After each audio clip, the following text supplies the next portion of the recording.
It's 8:30. Good morning. I'm Ian Crouch with Hunter News.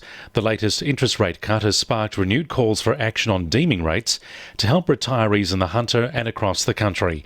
People can earn an extra $168 a fortnight before their pension payments are affected.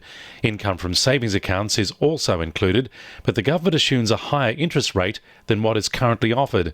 National Seniors Australia's Ian Henschke says retirees aren't getting a fair deal. You think about the person who's got a bit of money set aside and they are getting hit in both fronts. They are not getting the amount of money that they are told they're getting by the government, which is supposed to be 3.25, and then also they know when they go to reinvest, now that the rates drop down, that their savings rate will actually drop.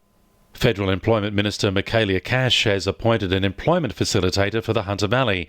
Former Newcastle Uni Research Assistant Warwick Jordan will spend the next 3 years working on challenges facing workers at the Liddell Power Station, with the facility due to close in 2022.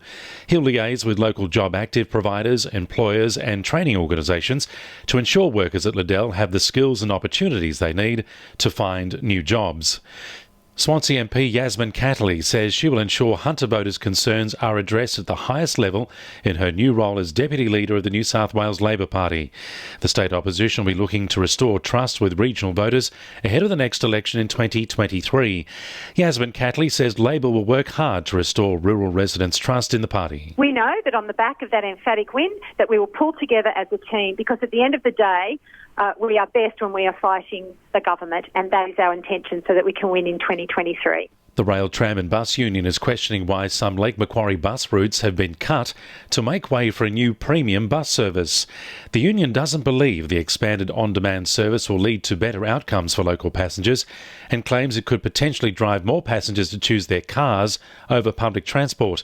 Divisional President Daniel Jaggers says the community is not fully aware of the changes to bus services or the added cost of on-demand trips. Newcastle Transport come out and they say they've been in consultation with the community, but the community really don't know what was coming till at such stage it does arrive, and only then they realise, oh, this is what it is. More than 24 new police officers will be heading to the Hunter over the next 12 months. It's part of a state government commitment to provide 450 new officers across New South Wales over the next year. 11 officers will be sent to the Hunter Valley Police District, 6 will head to the Newcastle City Command, while the Lake Macquarie and Port Stephens areas will each receive 5 new officers. 2NURFM Sport.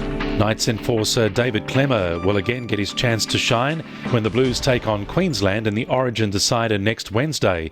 The 25-year-old was a shock omission from the side despite making a spectacular comeback last Saturday from a fractured wrist suffered in Origin 1.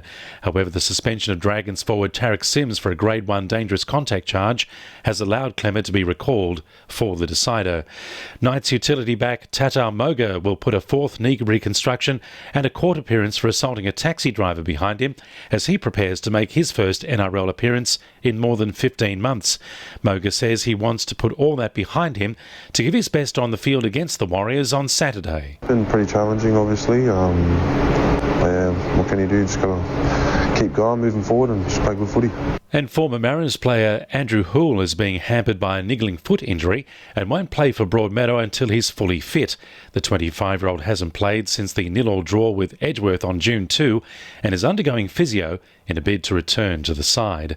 And the winning numbers in Oz Lotto are 5, 28, 40, 9, 44, 6 and 7, and the supplementaries are 41 and 3.